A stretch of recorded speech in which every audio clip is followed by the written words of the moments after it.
একদম ছোটবেলায় বেড়ে ওঠাটা কোথায়? ছোটবেলা বেড়ে ওঠাটা কেমন ফ্যামিলিতে? নেত্রকোনা প্লাস সিলেট, বিকজ আমাদের পাশাপাশি সিলেট, সো আমরা চলে যেতে পারি খুব ইজিলি। তো দুই জায়গা মিলেই বেড়ে ওঠা আমার। আর হচ্ছে গিয়ে আমার ফ্যামিলি আহামরি বড় লোক না, খুবই সিম্পল। সবাই স্ট্রাগল করেছেন। আমার মা, অ্যাকচুয়ালি আমি আমার বাবার সাথে থাকি না, যেটা সত্যি। আমার বাবা সেপারেট হয়ে গেছেন আমরা যখন ছোট ছোট তখনই। সো আমার ভাই বোন আপনারা? আমরা দুই বোন, ভাই নেই। অ্যান্ড আমার মা, আমার দুই খালামণি, ইভেন আমার মামা মামি, তারাই আমাকে বড় করেছেন। আমার নানি, তারাই আমাকে বড় করেছেন। ইভেন তাদের মধ্যে আমি হচ্ছে সব মানে বড় একটা সন্তান ছিলাম, একমাত্র সন্তান ছিলাম। তো আমার বোন ছোট ছিল? হ্যাঁ, আমার বোন ছোট ছিল। তো তখন হচ্ছে বয়সে আপনার বাবা সেপারেট হলো? আমার বয়স যখন 6-7 বছর, তখনই হচ্ছে গিয়ে বাবা সেপারেট হয়ে যান। একটু গভীরে জানতে চাই সঞ্জিত আপু, এই যে সেপারেশন এখন কিন্তু খুব পরিবারে দেখা যাচ্ছে, যত বেশি অপশনের যুগ তত বেশি সেপারেশন বেড়েই চলছে বলা যায়। একটা বাচ্চা, তখন তো আপনি 6-7 বছর, বাচ্চার উপর এই সেপারেশনটা কিভাবে এফেক্ট ফেলেছিল আপনার মনে পড়ে? ওই দুই একটা কাহিনী। এই কাহিনীটা হচ্ছে গিয়ে গ্রামের সেপারেশন যেটা হয়, শহরে যেটা হয় যেমন হচ্ছে বাবা মা ডিসাইড করে নেয় কে কার সাথে থাকবে না থাকবে। গ্রামের সেপারেশনটা এটা হয়, বাবা রেখে চলে গেছেন, দেন পরে আর খোঁজ খবর নিলেন না, এটাই হচ্ছে সেপারেশন। আর গ্রামের ওইটাতে বলা যাবে না যে হচ্ছে বাবা দায়িত্ব নিবে কিংবা মা দায়িত্ব নিবে। যখন বাবারা চলে যান তখন দায়িত্ব আর কার থাকবে? মারই তো থাকবে। সো মাই দায়িত্বটা নেয়। মানে কোনো ডিভোর্স, তালাক কোনো কিছু নেই। ওই দিনের ঘটনা মনে আছে যেদিন বাবা ছেড়ে গেল, চলে গেল? না, আমার তেমন কিছু মনে নেই, কারণ ওনার চেহারাটা আমার মনে ছিল না। আমি যখন বাবার চেহারা মনে নেই? মনে ছিল না। ইভেন যখন আমার বয়স 14-15 হয়, আমি ওনাকে ফার্স্ট চেনার মতো ফেসটা দেখি। উনি এসেছিলেন, ইভেন আমার পাগলামির জন্যই হচ্ছে ওনাকে ডাকা। আমার মা হয়তো ভেবেছেন যে আমি বেশি পাগলামি করছি, বাবাকে দেখলে হয়তো শান্ত হয়ে যাব। একটু উগ্র টাইপের আমি, যেমন হচ্ছে গিয়ে বেশি একটু হাসাহাসি বেশি করি, মানুষের সাথে একটু মিশি বেশি, কথা বলি বেশি।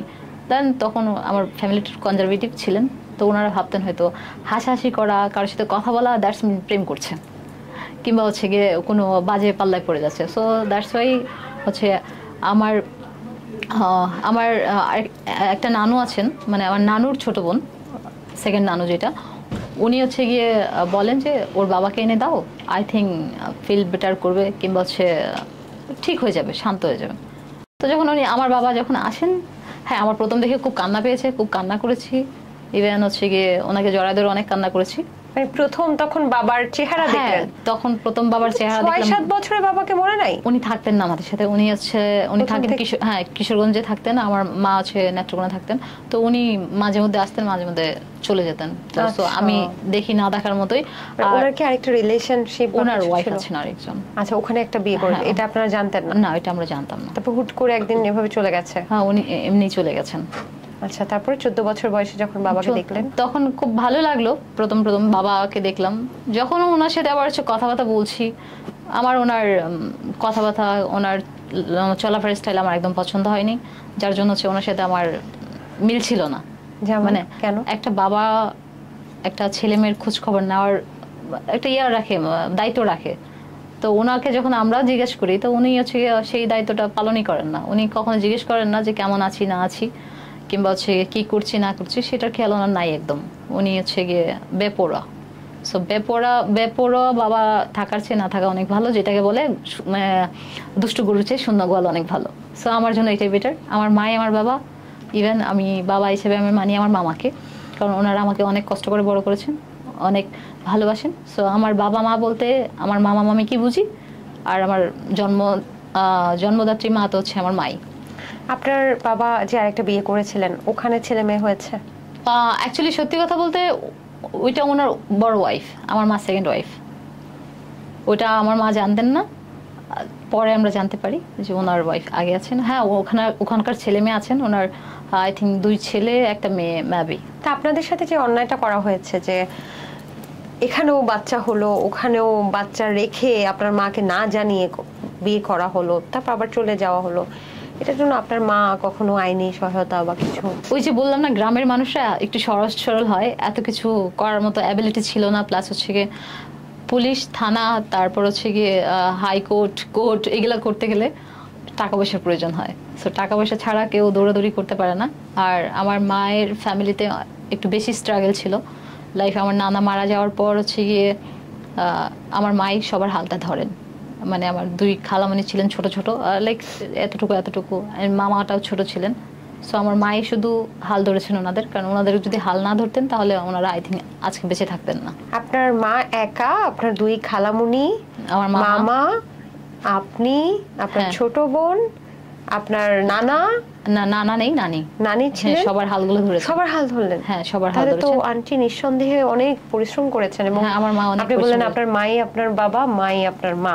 জি। আন্টির ওই স্ট্রাগলিং টাইমগুলো বা আপনি তখন হয়তো কিছুটা বুঝতেন? আমি বুঝতে পেরেছি তখন। আমার খালামণিরা বেশ কষ্ট করেছেন, ওনারা অনেক সময় না খেয়েও থাকতে হয়েছে ওনাদের, হয়তো 2 বেলা খেতে পায়নি। ইভেন এমনও হয়েছে যে 2 দিন না খেয়েছিলেন, 1 দিন খেয়েছে, 2 দিন পর। আগে একটা প্রচলিত ছিল যে কলেরা হতো কিংবা হচ্ছে ডায়রিয়া হতো, তখন কেউ কারো কাছে যেত না। সো আমার নানার ফ্যামিলি তো সেম হয়েছিল, যার জন্য হচ্ছে নিজের চাচিও হচ্ছে পানি দিতে চাইতো না, কারণ কলেরা ছড়িয়ে যাবে এই জন্য।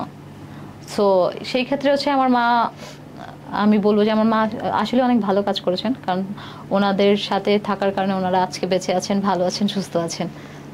আর ওনাদের জন্য আমি বেঁচে আছি, ভালো আছি, সুস্থ আছি। কারণ হচ্ছে গিয়ে আমার মামা খালামণিরা না থাকলে হয়তো আমি ঢাকা শহরটাও চিনতাম না, স্টাইল কাকে বলে সেটাও চিনতাম না, কোনো কিছুই বুঝতাম না। কারণ আমার খালামণিরা আমাকে খুব ছোটবেলা থেকে সাজুগুজু করিয়ে রাখতেন।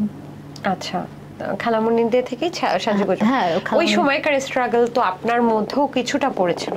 তখন তো আমরা বাচ্চা বলতে আমি আর আমার ছোট বোন খুব আদর রাখতেন। 4 জন মানুষ মিলে কাজ করেন, 4 জন মানুষ মিলে হচ্ছে আর্নিং করেন। তখন আমাদের তো 4 জন বলতে আমার মামা তখন বড় হয়ে গেছে না। আচ্ছা, মামা খালামণিরা বড় হয়ে গেছে, 15-16 বছর বয়স হয়ে গেছে। তখন থেকে কাজ করেন ওনারা। আপনার বয়স কত তখন? আমার বয়স তখন ছোটই, আমি ক্লাস 5-6-এ পড়ি তখন। আচ্ছা, ছোটই আমি, 5-6-এ। তারপরে আমি যতটুকু জানি যে আমি ক্যামেরার উপরে কথা বলছিলাম, আপনি খুব ছোট বয়সেই অনেকটা পরিবারে হাল ধরেছেন। হ্যাঁ, আপনি আপনার মায়ের জায়গাটাই মনে হয় পূরণ করে দিচ্ছেন, এরকম কিছু। অ্যাকচুয়ালি হচ্ছে কি, অনেকে বলে যে শিক্ষা হচ্ছে গিয়ে ফ্যামিলি থেকে আসে। আমি যখন আমার মাকে দেখছি যে আমাদের সবাইকে একসাথে করে রাখছে, আমি জয়েন্ট ফ্যামিলিতে বড় হয়েছি। সো আমারও হচ্ছে গিয়ে একা ফ্যামিলি থাকতে ভালো লাগে না, একা থাকতে ভালো লাগে না। আমারও কথা হচ্ছে সবাই একসাথে থাকি। টাকা আজকে আছে, কালকে নেই। আজকে যদি মরে যাই, দেন কালকে 2 দিন, তারপরে টাকা কে খাবে? তো আমার কথা হচ্ছে মস্তি মজা করে হচ্ছে সবার সাথে একসাথে থাকি। ওইটা হচ্ছে সবচেয়ে জীবনের বড় পাওয়া, যে একসাথে সবাইকে নিয়ে থাকতে পারে, চলতে পারে। এর চাইতে ভালো কিছু আমার মনে হয় দুনিয়াতে আছে।